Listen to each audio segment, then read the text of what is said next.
This is the Unspoken Podcast on the Undetermined Podcast Network.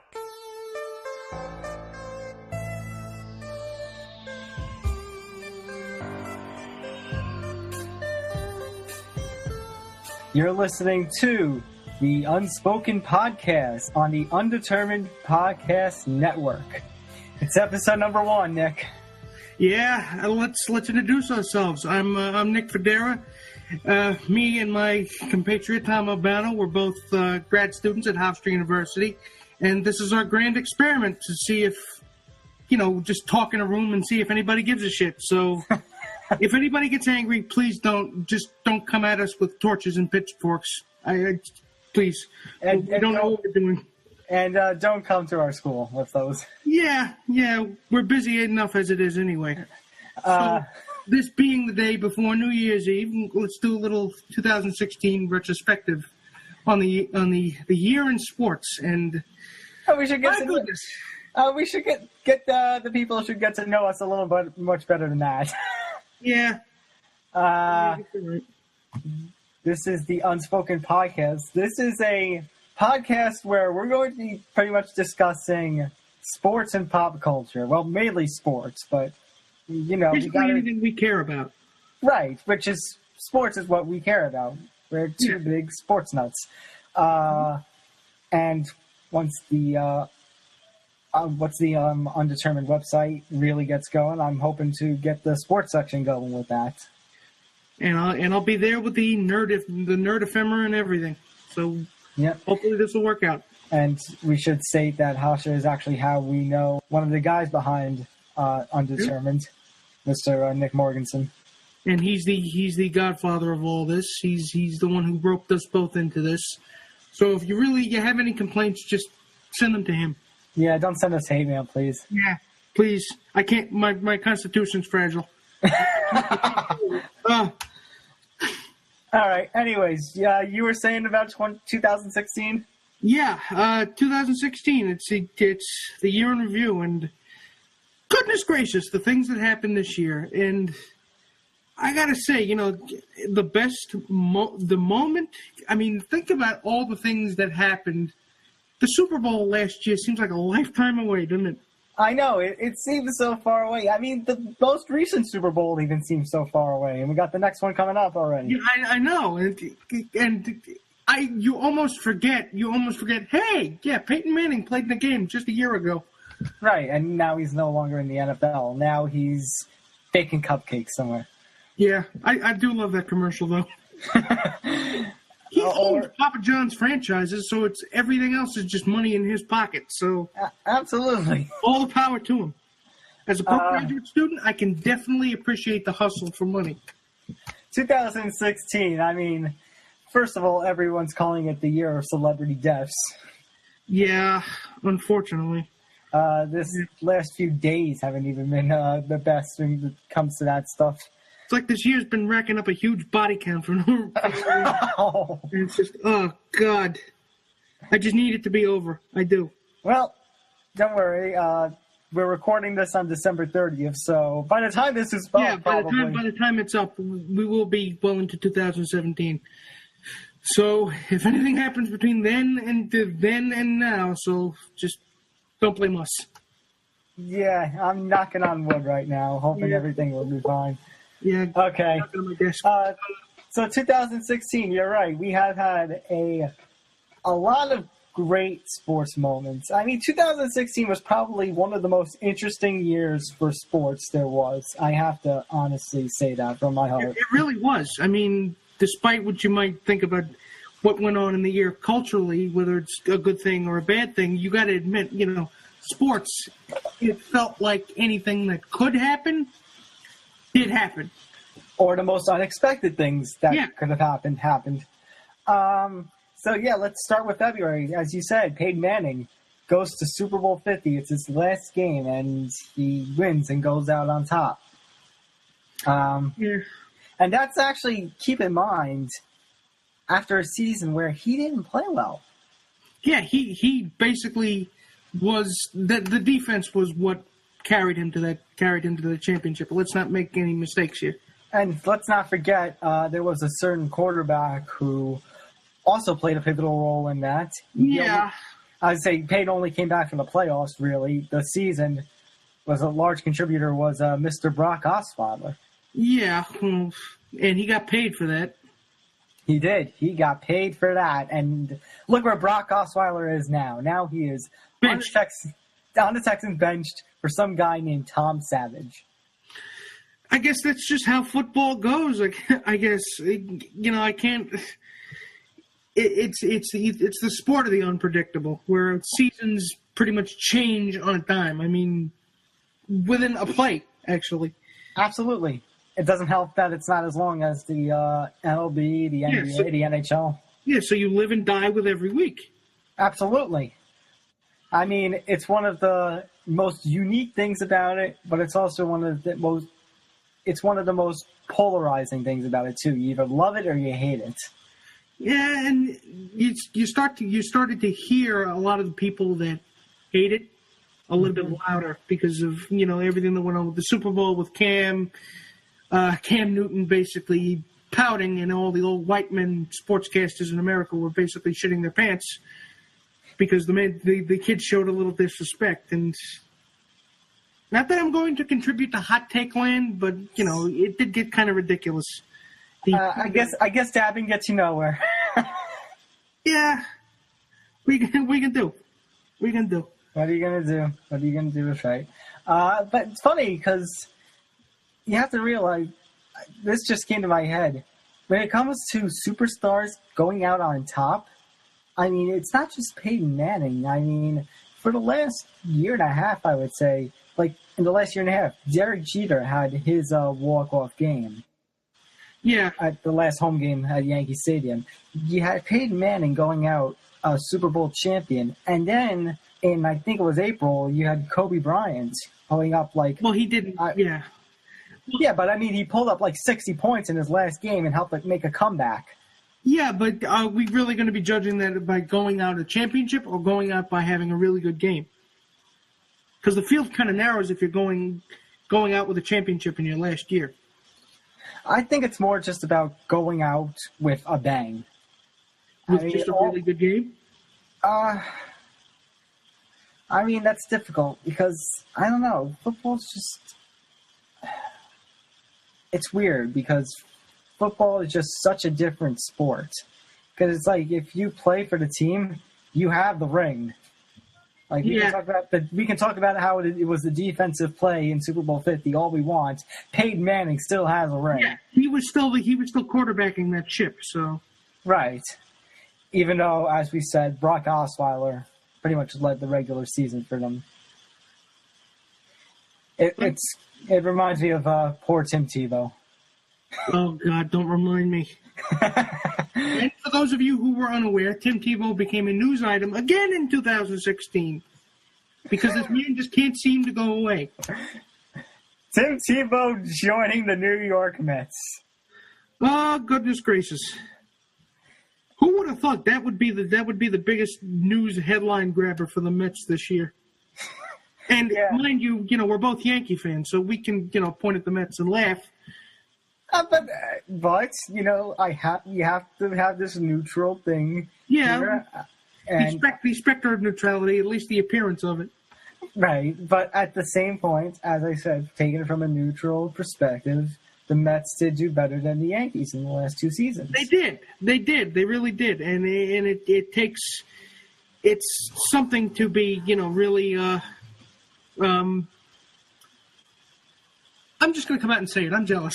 I really wanted. I want that kind of pitching staff on my team. Why can't I get that kind of pitching staff on my team?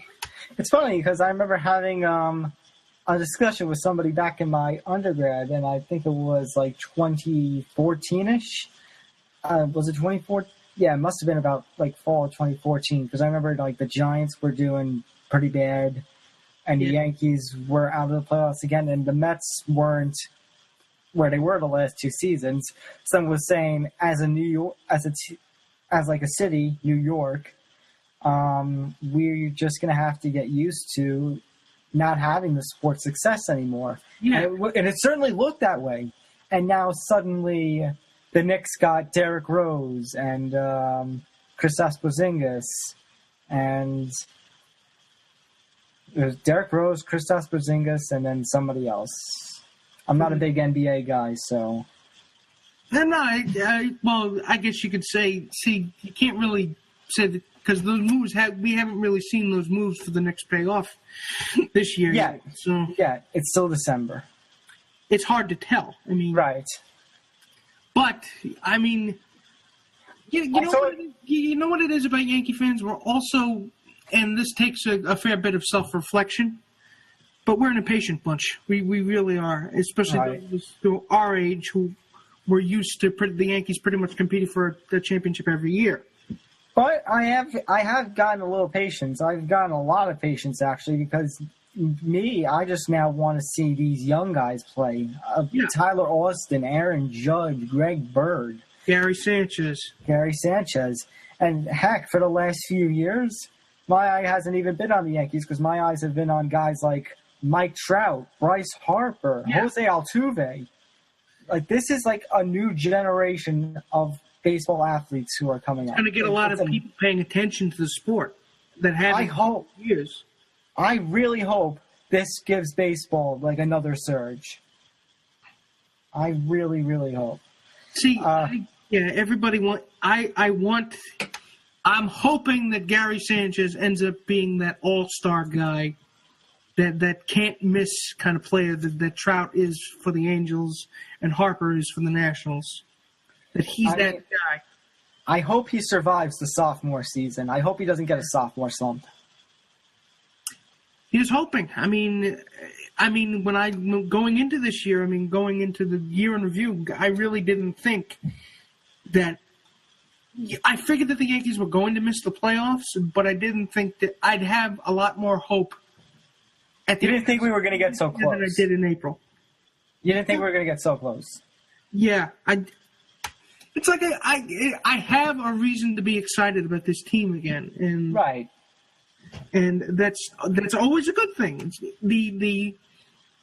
It's the uplifting wings of potential. It is, and that's something that we haven't seen around these parts in a while. Like I said, it's not just the Yankees; it's all over baseball right now. And baseball, I think had if I had to think about it, I think they had the more interesting year as a sport because the Cubs won the World Series this year. I was going to tell you. I think that's got to be my pick for story of the year. It's got to be the Cubs. Yeah, it has to be because there are things in sports this year that I never thought I would see in my lifetime. I thought I would be in the cold ground before I ever saw the Cubs win a championship. Although I have to give credit, it's not just the Cubs. The fact that we had a Cubs-Indians World Series, it was like a curse was going to be broken. History was going to be made either way. It's like something out of Major League. And it went to Game 7. I was so happy about that. And that Game 7 is won in very, very dramatic fashion. So you could not write this stuff if you were making a movie. Now, do you remember from our class, didn't we say like the MLB World Series this year was like more high rated than it was in the last few years? Yeah, that was somebody. I'm not sure if that was my story. I think that was somebody else's.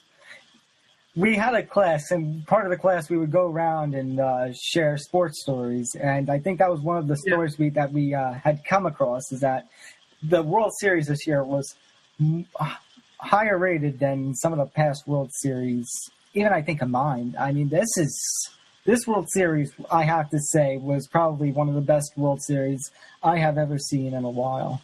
Yeah, and that's including some of the ones that even our team was in. I mean, right. I think so far the 2016 World Series has to be the series of the millennia so far.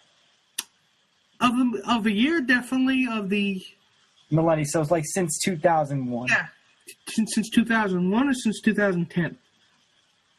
Oh, you're thinking 2010? That'd be the decade. I'd say it's of the decade. So from 2010 to 2020. Yeah. Now that I think about it, going from 2001, saying the millennia, the 2001 World Series was a good World Series. Even though it didn't end well. It didn't end well for the Yanks, but 2001 World Series did produce a bunch of great moments. It did. It really did. And I think in analyzing it, I think you kind of have to step outside your own fandom and look at it from a different perspective. Look at it from, I'm looking at this if I was looking at this for the first time, would I be enthralled and enraptured by what I saw in the field? And I guess the answer to that question is yeah. I mean, I won't lie. Whenever I see that, that part of the MLB Network, they had that all this like great World Series moments bumper kind of thing to promote the network. And one of the things is Luis Gonzalez getting that hit and the commentator going, Diamondbacks win. I mean, I won't lie. Stupid gravity. I won't lie. That still hurts to hear. It hurts, yeah. It hurts. 2004 hurt me more. That hurt. Right, 2004. I mean, although that's another one of those things where you have to look back in retrospective from the neutral standpoint, that was cool too. Even though it hurts. Right. But I think for that, you got to give, for that and actually for the Cubs, you got to give credit to Theo Epstein. You do. He's the man. He definitely knows. And I gotta tell you, I did not think that his plan was ever going to work because whether by the forces of, whether from bad decision making or just the force of the force of bad luck, curse, I didn't think it was going to work. Something was going to thwart this team, and it never did. I mean, it did start off well for the beginning of the year for the Cubs. We have to admit, Kyle Schwarber going down.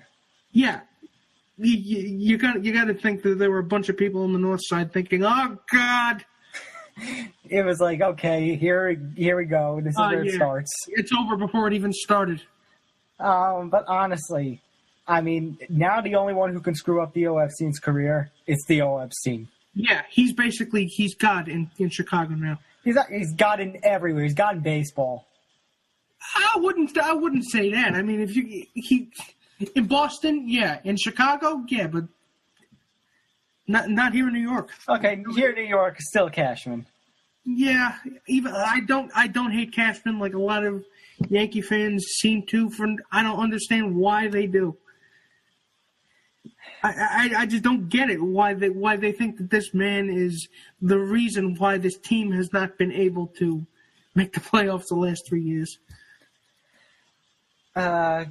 You're listening to the Unspoken Podcast, part of the Undetermined Podcast Network. We're still talking about 2016, the year in review. Here's something I noticed when I was thinking about this topic, Nick. 2016 was why I say it's the most interesting year in sports, because there were hits and there were misses. And sometimes it was in the same thing. Like, two things came to mind for me for that. First of all, UFC. On the bad side of things, you have the summer, where you had UFC 200 and that debacle of a card. But then you also had all these guys, John Jones, Brock Lesnar, Chad Mendes, getting suspended from the U.S. Anti-Doping Committee because they all got drugged up. Yeah, that's a good way of putting it. That's very succinct, actually. But it doesn't do good for the sport when all your big stars are getting 2-year, 1-year suspensions. It definitely seemed like the UFC did take a blow this year, and let's add to that, they have new owners now. Yeah, and there's going to be a ton of money coming into this league, and they need to be able to figure out how to best utilize these newfound pairs of eyeballs that now are watching everything they do. Not to mention, changes have been coming and going as of late. I mean, there have been a whole bunch of front office changes to UFC. One of the reasons I'm watching UFC 207 tonight, the night we're recording actually, is because Mike Goldberg, it is his last broadcast. Oh, yeah, I read about that. Mr. It is all over. Yeah, well, it's all over for him now. I've heard people that love him, and I've heard people that absolutely hate that guy. And yet you hear about that for just about each commentator.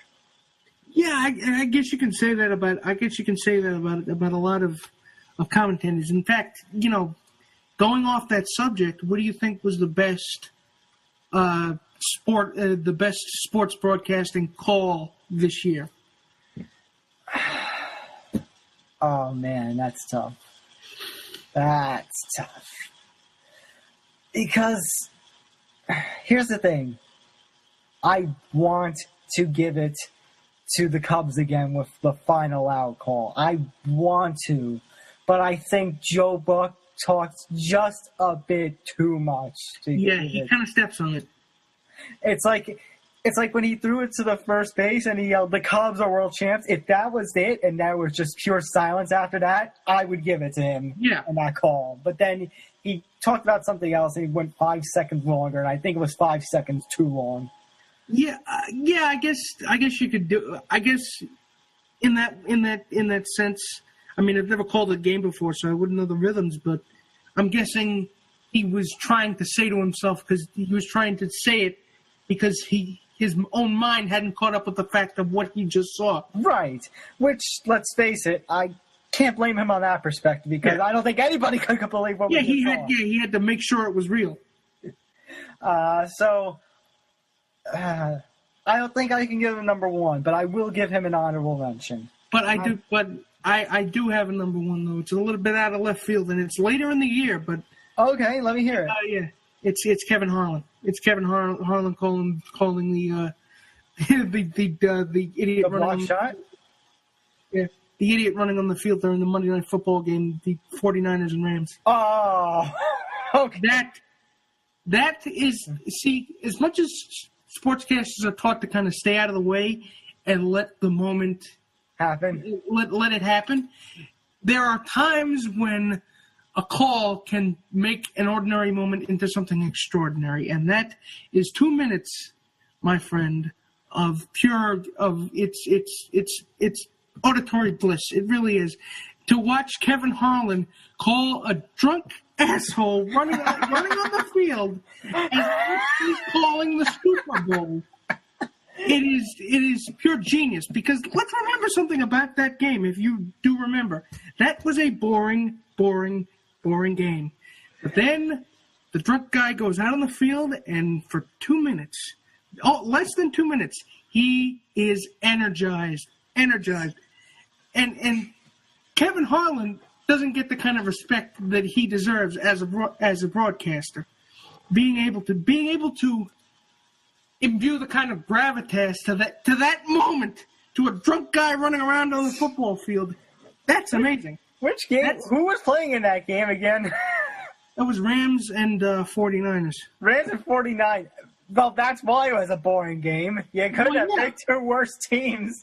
Yeah, it was a Monday night game, and I think it was right towards the beginning of the season. I think it was the first Monday night game in Levi Stadium. Yeah, that was the first Monday night game. Now I do remember that because I remember covering something, and it was like, oh, Rams and 49ers, by the way, that's the first Monday night game. It's like, did you not?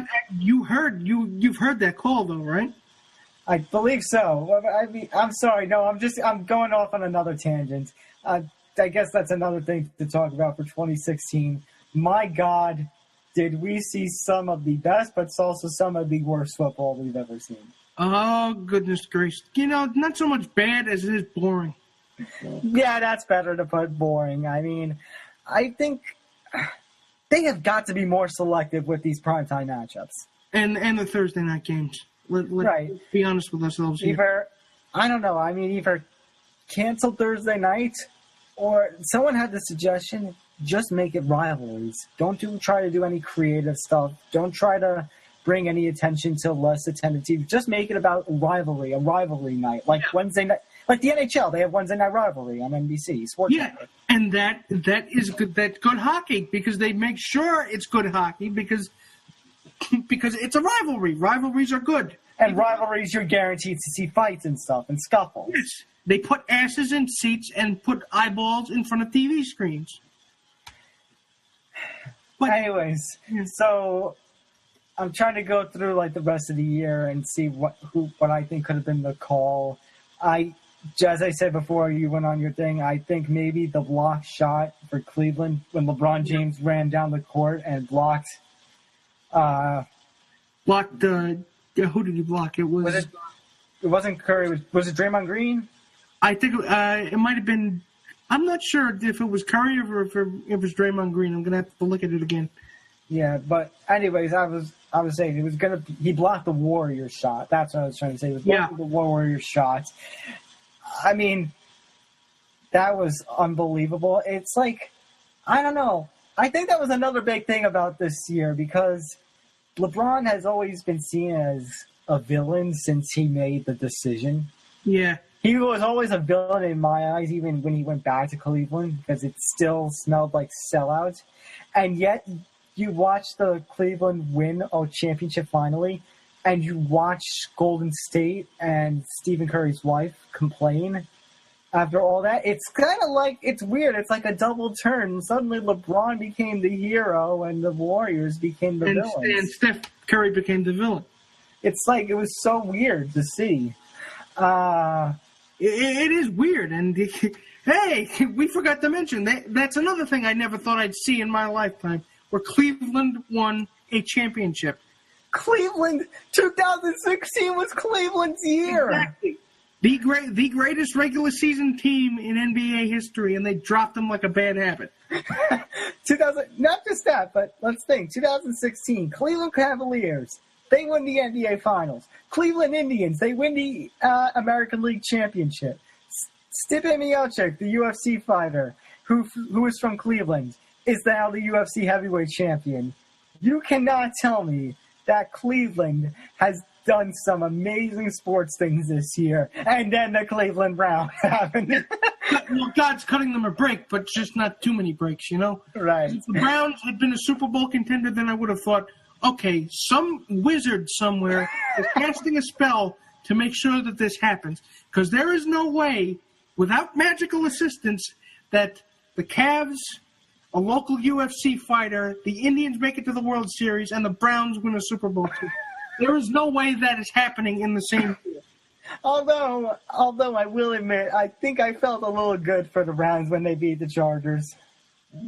Yeah. Not as much, but...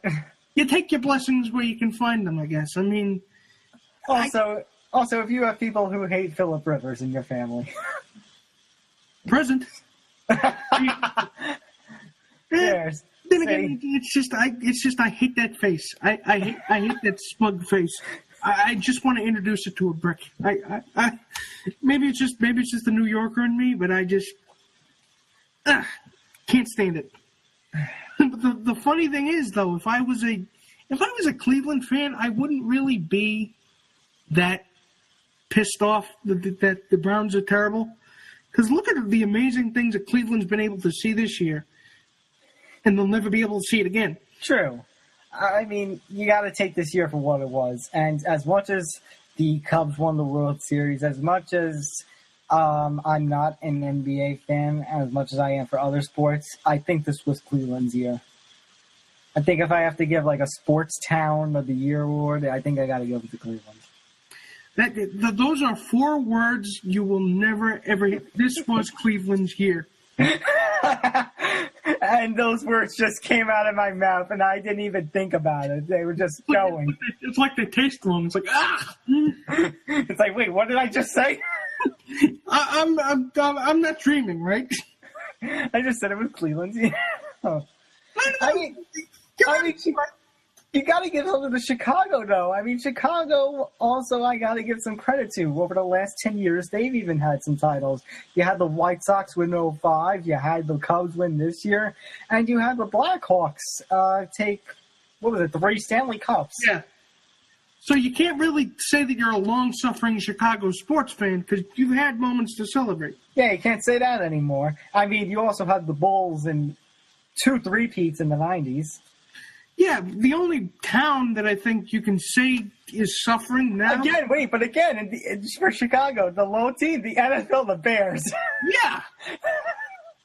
Still, who cares about the Bears since '85? The Browns and the Bears. The Bears. And I knew there was going to be a point in this podcast where you were going to do that. What? I knew there was going to be a point where you would bring in a little bit of Bill Swirsky superfan. Why? How did you know? I've never acted like... I just had this weird feeling, Tom. I've never said Da Bears to you once this whole semester. I had a feeling. Because no sports podcast is ever complete without somebody saying it. Without somebody saying Da Bears. Somebody's going to do it. Somebody's going to do it. I'm glad it's you, because I would never be able to live it down if I did it. I should open every podcast from now on with that. Oh, God, please don't. Please don't. They'll kill us. They'll come at us with pitchforks and torches. Oh, please don't do that. Think about it, though. The only sports town that's suffering now is Detroit. For Detroit. If only the Red Wings could win a Stanley Cup, or the Tigers could win a World Series. Oh no! I never said it was going to happen. I'm just saying, if only. For their sake. But in a lot of ways, I think this year because of what I saw this year in sports. I don't think I can discount anything more crazy from happening next year. Right. I think this year was just so good and so interesting. Like I said, I think it was so good. The only reason I say so interesting more is because, like I said, it was like good things and bad things about it. Like another good and bad thing when it comes to one specific event, like I said, the UFC.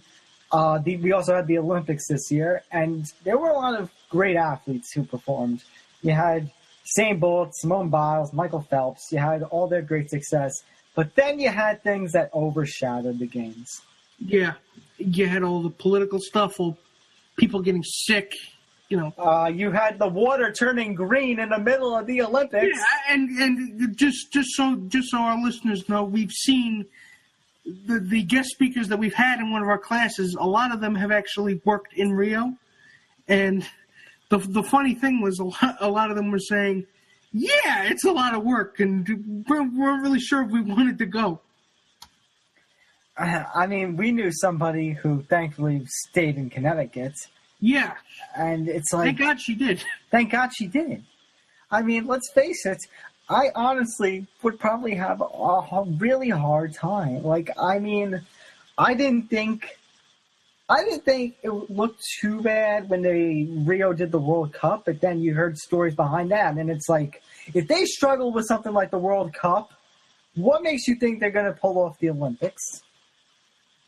Well, it's corruption and graft. Right. It's everything. I know. I just feel like, because the World Cup and the Olympics, they're not from the same people, right? No. The World Cup is FIFA. I know, because I just feel like there needs to be some sort of rule where it's like you can't do both in a span of 2 years. You can't. Yeah, try and tell them that. I know. I'm just saying, if I had it my way, but of course. They're going to laugh at you and then pull out a $100 bill and burn it in front of your face. They'll pull out a couple $100 bills and then they'll burn them too. Freaking Qatar. In fact, they can actually take out a bag of money, go into the bathroom, and use it as toilet paper. And they will. They'll do it in front of you just to prove, hey, we're rich, we don't care. There is no limit. I know what you're saying. To what people can accomplish when they're greedy enough. I know, but again, freaking Qatar. Qatar. I know. But it's not going to stop people from watching the Olympics. I know it's not. But the Qatar, that's the World Cup thing. They're going to do 2022 in Qatar, and they're not even going to do it in the summer because in the summer in Qatar, it's 120, 130 degrees. It's like trying to have a soccer game on Tatooine. It really is. Exactly. So it's just sad that tradition now has to move because of possible bribery. Not possible bribery. Possible bribery. It's been proven. It's been proven. That guy, what's his name? Sepp Blatter? Sepp Blatter, yeah. Sepp Blatter, he's out. Thank God. Ding Dong the Witch is dead. No, he's still hanging around the fringes. He's like herpes. He doesn't go away. Oh, really? Oh. Wait, yeah, you didn't know he was still kind of tangent involved in it? I knew he has some influence still, but I feel like he was just hanging around. He wasn't really... Because it's the organizations as a whole. It's not one person. Who would have thought we'd actually still be having this conversation in 2016? I think we're destined to keep having this conversation every year. It's sad, but it's true. It is. You're listening to the Unspoken Podcast, part of the Undetermined Podcast Network. It's the first episode. We're just incredulous at it all, man. We are just incredulous at everything that has happened this year. And it's been something. It really has. And it's amazing to me that you almost felt, I mean, in a lot of the sports writing, you felt like a lot of the good sports writers, well, not necessarily the good ones, but a lot of sports writers were kind of grasping because they couldn't believe what was happening this year. So it's like you're almost too shocked for words about everything that's happened this year. It's so funny because it feels like sports really was a part of the mainstream this year. This was just an incredible year. I honestly excited for what 2017 will bring for sports. Yeah, because it seems like if it gets even a tenth as crazy as this year got, we're in for something special. Absolutely. I mean, let's think of all the people who have pretty much, from the sports world, who have pretty much been mainstream this year. Is where I say Peyton Manning, Ronda Rousey, Conor McGregor. As much as you can hate Ronda Rousey or Conor McGregor, they have been amazing. They've been, key figures for this year. But who is the one that rises above them all? That's the question. Who is the big superstar? Who is the person that most embodies everything that is crazy about this year? Oh my God. I think I got to give it to Conor. You got to do what now? Conor McGregor. Okay. Why? Who do you say? Well, I would say LeBron because I would say either LeBron or Colin Kaepernick. Those are also two good choices. I mean, because you got to say that LeBron was. Well, Colin Kaepernick, I guess you could say, because he is the man who created a national conversation without actually ever playing a down of football. Or playing a down of good football, I should say. I see where you're going. I actually see where you're going. I think we're thinking two different routes of, the embodiment of crazy in sports. I think we're thinking two different things. Yeah, I guess. I would still either go with LeBron though. You would go with LeBron. I mean, why LeBron over Colin? Over Colin Kaepernick? Yeah. Because he was able to, because everything that was going on personally this year, with the speech that he made at the ESPYs in July. Well, if you're gonna go that route, I think you can't just give it to LeBron. I think you got to give it to LeBron, and you got to give it to the other three, which means you got to give it to Chris Paul, got to give it to Dwayne Wade, and Carmelo Anthony. Yeah. You're right, but the reason why I would pick him over Kaepernick is that he was able to impact not just off the field, but on the field as well. Kaepernick didn't. I think their speech at the ESPYs, you got to give it up.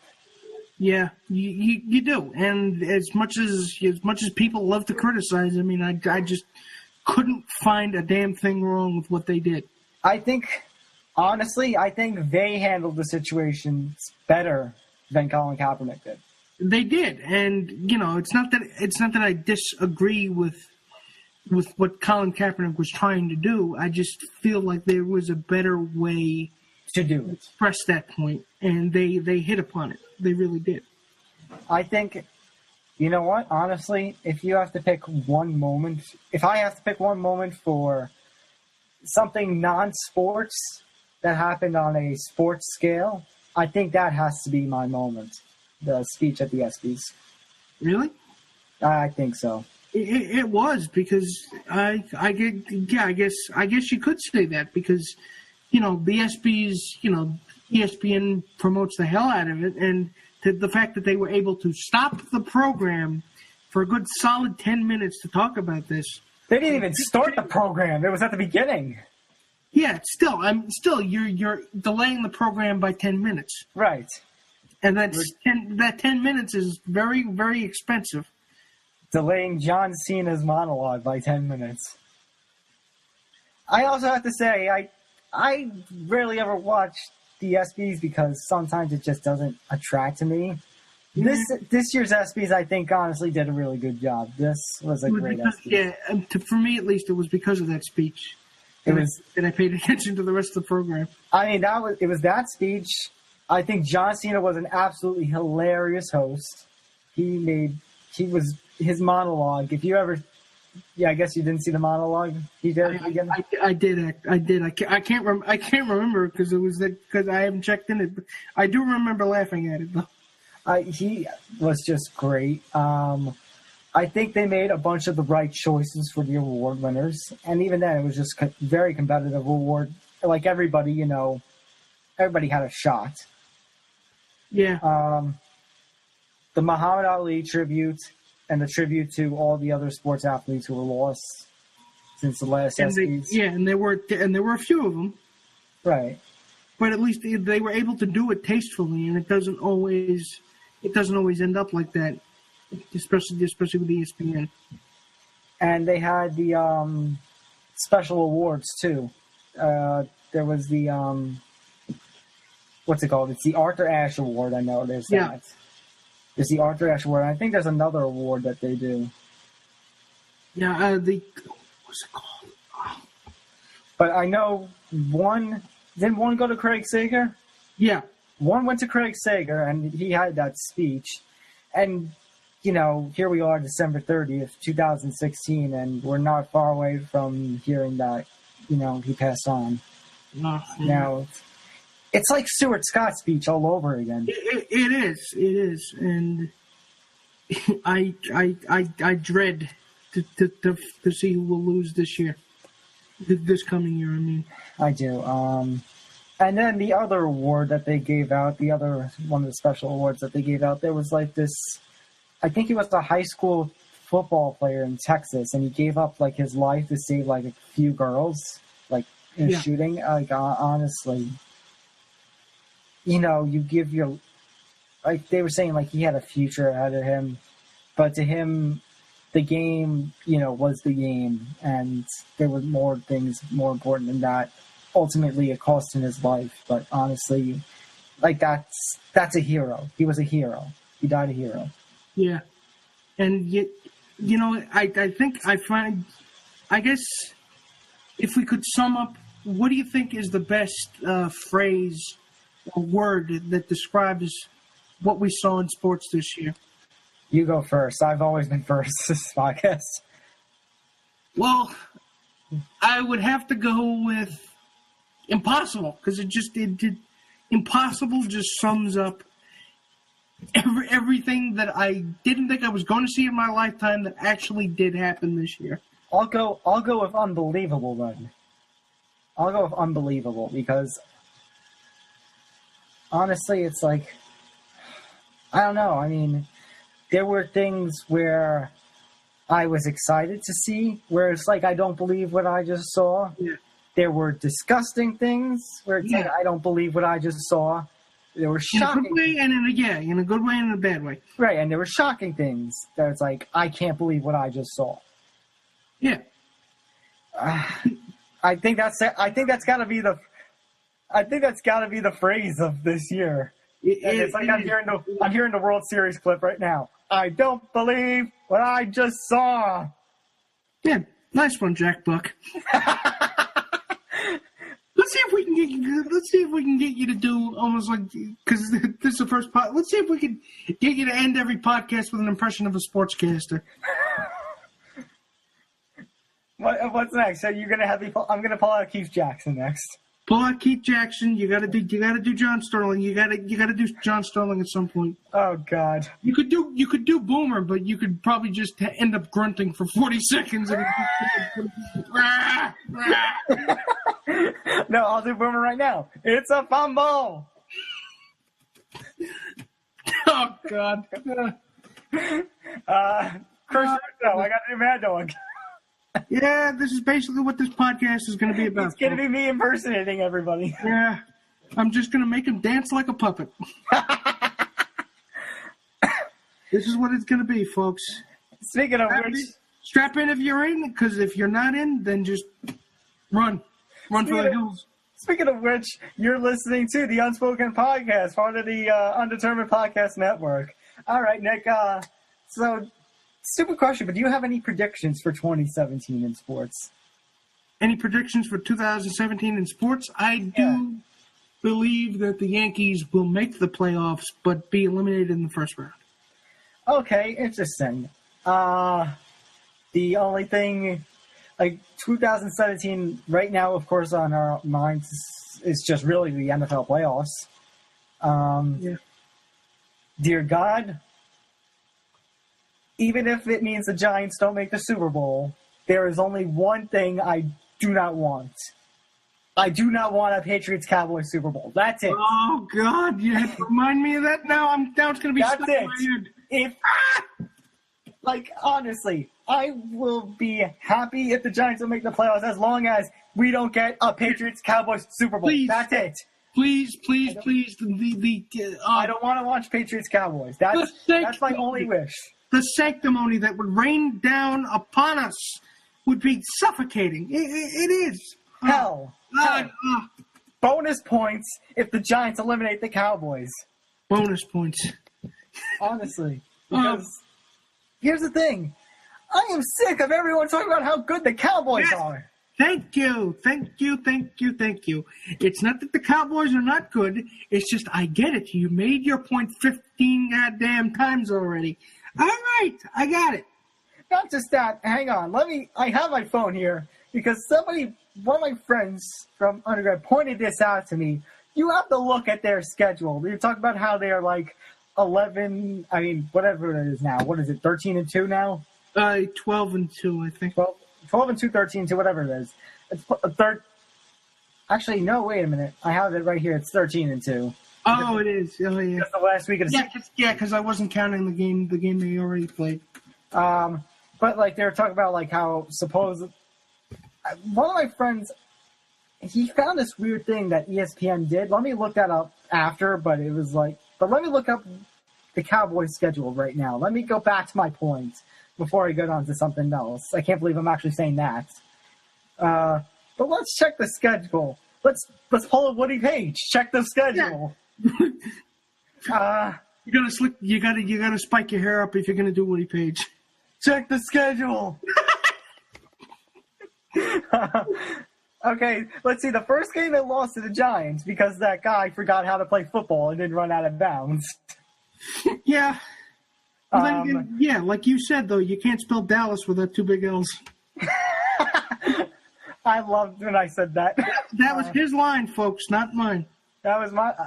Although I have to give credit to a meme page. That's probably where it got from. That was a good line. Yeah, thank you. But look at the rest of their schedule. The next week they played Dallas. Dallas played Washington. 27-23 won. That barely beat Washington. The week after that, Chicago, San Francisco, Cincinnati. Then they played Green Bay, had a bye. They played Philadelphia, Cleveland, Pittsburgh, Baltimore, Washington, Minnesota, Tampa Bay, and even in some cases like Minnesota and Tampa Bay, they barely won. And you're going to promote them as this God team? Hell no! No. And you know what? Let's be honest. The Giants have had an easy schedule this year, but the Cowboys schedule. Look how ridiculous that is. I guess you're right. It's just, you know what? But remember, also certain teams, like, they're the same division, so they play the same, things. So it's like you can talk about how easy our schedule is, but then that means their schedule is easy too. Yeah, but it just means that we have to listen to Jimmy Jones and go, well,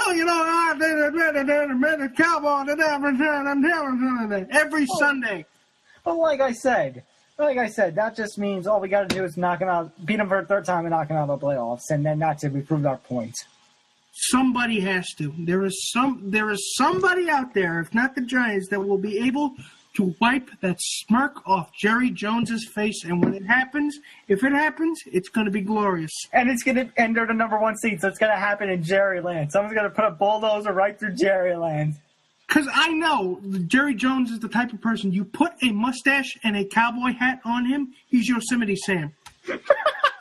Oh, my God. Put a mustache and a cowboy hat on him, give him a pair of 6 guns, and he's Yosemite Sam. The next time you see footage of him during a game broadcast in the press box, all I'm going to hear is Yosemite Sam quotes. All I'm going to hear is Yosemite Sam audio clips. Just imagine him pulling out his guns and shooting through the ceiling. Yeah! It's shooting at freaking Bugs Bunny. Exactly. It makes the game a lot funnier. It really does. Especially when you're subjected to Troy Aikman having to lavish praise on the Cowboys every 5 seconds. And don't forget Joe Buck. Oh, God. The way I see it, the team with the most points is going to win this game. No shit, Sherlock. That's all. 27. Okay, so now here's another question. You have to do one bold prediction for 2017 in sports. What is your bold prediction? Bold prediction? Bold prediction. Are we talking bold or are we talking... Because a bold prediction would be LeBron is eaten whole by a giant worm. Okay, fair enough. So one prediction, any prediction. It could be big, it could be small. One prediction. All right. So prediction would probably be, well, the Jets will go below 500 again. If I'm basing on what I see this year and what it's projected to be next year, let's be honest. That's a little bit of an easy one. Mine's actually going to be with the Jets too. I've been saying this at family holiday gatherings and stuff, and honestly, some of my family does believe this. They do believe this. Tony Romo will end up with the New York Jets. Oh, he will be their quarterback next year. That's my prediction. Oh, the papers around here will explode. It will explode from all the takery. Mark that as my prediction for this year, Nick. Tony Romo's going to the Jets. You know what? When that happens, I will call you up, and you know what? I'll pay you $5 if that happens. I will come into class the next day, and I will pay you $5 if that happens. Do you believe it, though? Do I believe it? I believe that. Okay, there are factors in play here. I believe that the Jets absolutely would take him, but I believe Jera still wants him there. Because as much as he likes Dak Prescott, I think... You're right. Yeah. You are right in that sense, but like we're talking how some teams may need a quarterback, it's like if he's just going to be backup or bench or coaching, whatever, that he's going to be, worthy of a trade.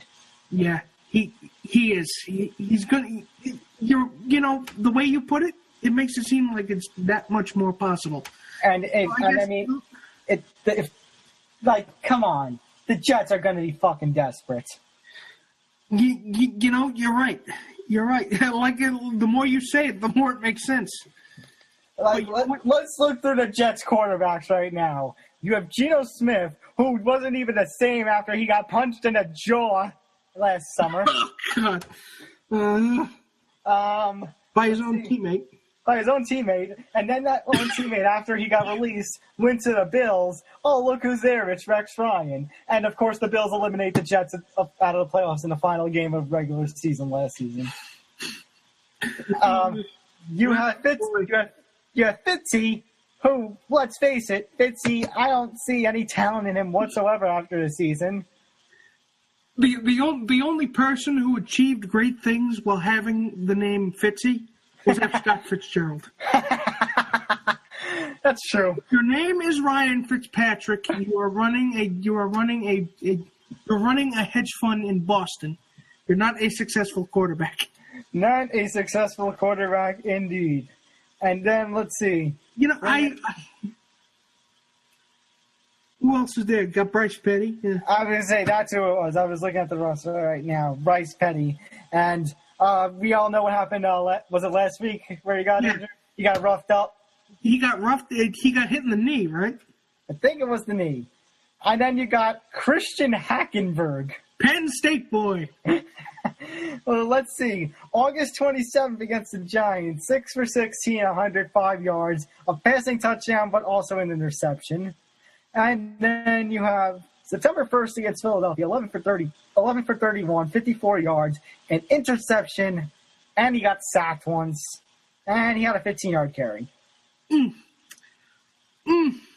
Oh, it's beautiful. The Jets are going to be fucking desperate for somebody like Tony Romo. They will be fucking desperate. They will be fucking desperate. You know what? I want Ryan because I know that Ryan Fitzpatrick. You know what? I don't know if he can be, but you know what? He seems like a nice enough guy. He seems like a nice enough guy that I would want him to have success. But I don't think it's not going to be with this team. Let's be honest. Jets and success in the same sentence? That hasn't happened since 1960 whatever. Oh, 1969. my mother's a big Jets fan, so she basically just she just checked out. I don't know what to say. I mean, Super Bowl III, they did win it. Super Bowl IV, they did make it, and then Heidi Bowl happened. You see that's the thing. My mother is a Jets fan because of Joe Namath. And she is so disenfranchised with this team, she won't even watch the games anymore. She has to tell us. What Jets fan isn't disenfranchised with this team? But so much so that she won't even watch the games. And there are times when, if it's a big game, or if she happens to be flipping through the channel, if I'm downstairs in the basement and she's upstairs, right. and if I hear coming through the walls, I hear, motherfucker! My mother is watching the game, and the Jets have just done something to screw something. Beautiful. I mean, but when don't they screw something up? And like I said, you know what? Jets fan at this point isn't disenfranchised with this team. Yeah, there, but for the grace of God, go us, though. I can't believe Todd Bowles is staying on as head coach. I guess they can't. They don't want to bring the Ryan boys back in, and they really don't want to try and see if they can get Tom Coughlin. I mean, if the Sanchez boys came back, if the Ryan boys came back, you know Mark Sanchez would be coming back too. Oh, God. I'm getting Hard Knocks flashbacks. You're listening to the Unspoken Podcast, part of the Undetermined Podcast Network. And we are out of our minds, basically. We are basically out of our minds. I guess, what can we say to wrap it up? I mean, I know you did have one more thing you wanted to talk about. You wanted to bring some pop culture in here, so let's just talk about pop culture 2016 in general. Yeah, I guess I can, because, you know, I'm the resident nerd here, and the best... Sorry. The best movie that I saw this year, and granted, I don't get out to the movies that much. Neither do I. It'd have to be a toss-up. The movies that I saw this year would have to be a toss-up between Civil War and Rogue One. I was going to say, Civil War I have seen. Rogue One I haven't seen yet. I probably will. But it will probably be 2017 by the time. Like, this podcast will probably just be coming up by the time I see it. Well, are you a Star Wars fan? A little bit. So how many movies have you seen? I've seen a couple. I haven't seen them all, though. I will admit that. I'm not as big as a Star Wars fan. You should get on that. I probably should. But honestly, that's why I probably would give mine best movie of 2016 to Civil War. so far. Yeah. But that's only because I haven't seen Rogue One. I probably won't see it till 2017. That's the problem with coming out with a movie in December.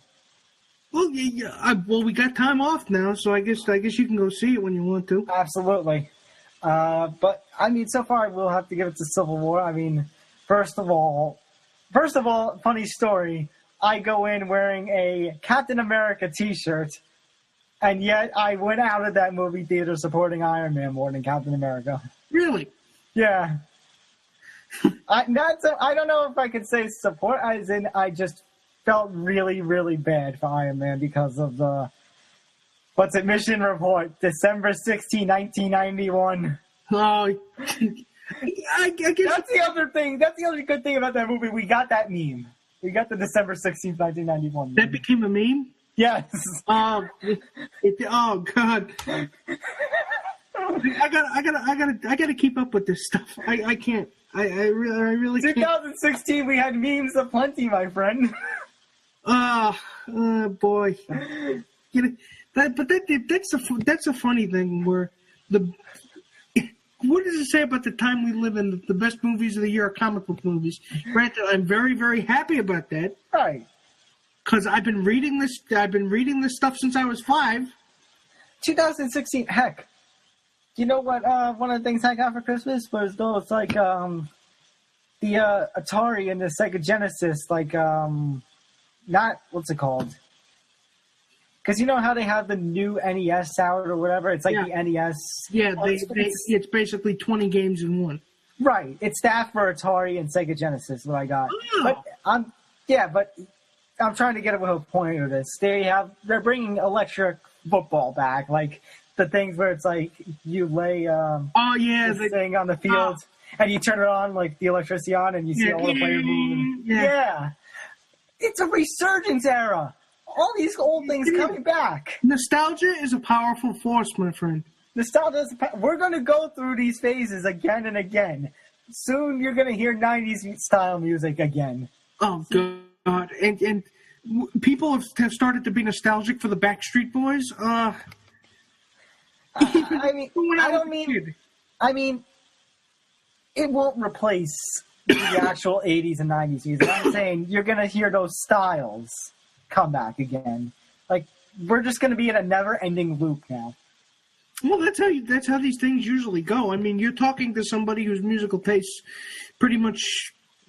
I have the musical taste of a 60-year-old man with the bands that I listen to. Well, what bands do you listen to? Zeppelin, the Beatles, the Who, AC/DC. Okay, we're in the same boat then. We're in the same boat. We're in the same boat, but a lot of, Heck, I'm wearing a Metallica t-shirt right now. Well, Metallica's been around for 25 years, so they kind of count too.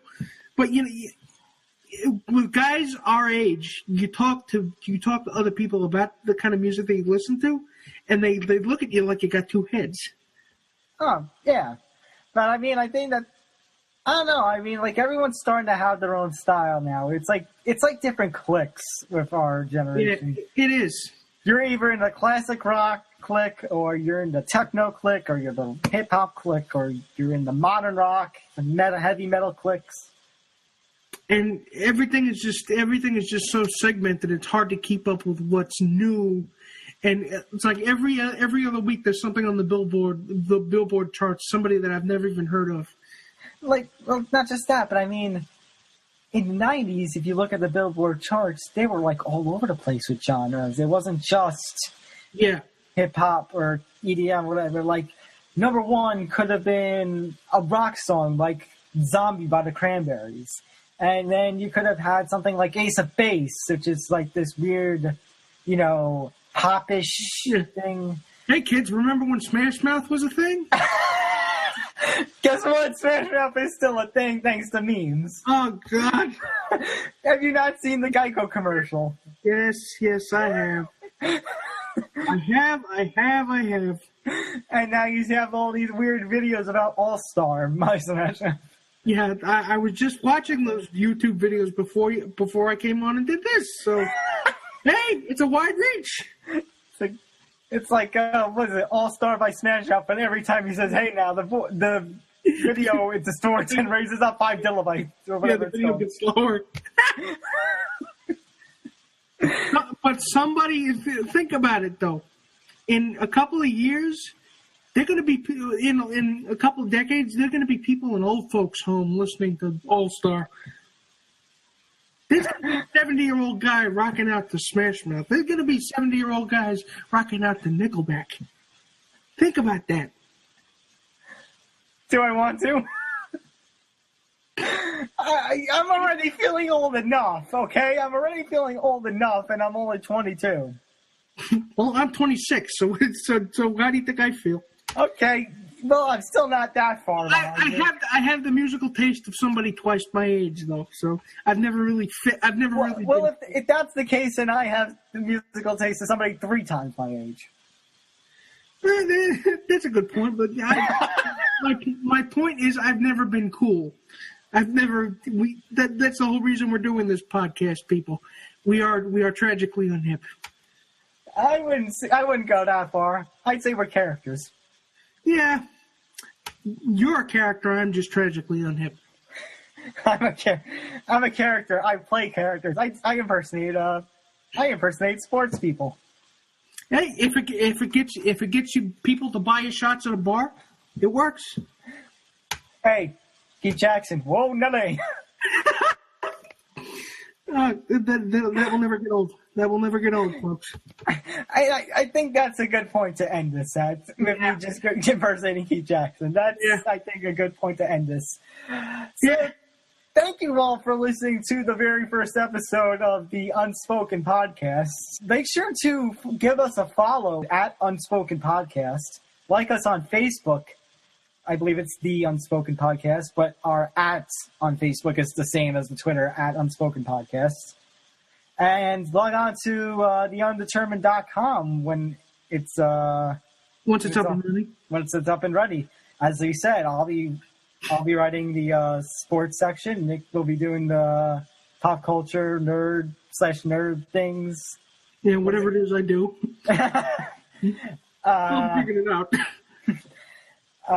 So other than that, that's our first episode. We hope you enjoyed. Nick, what do you feel after this first episode?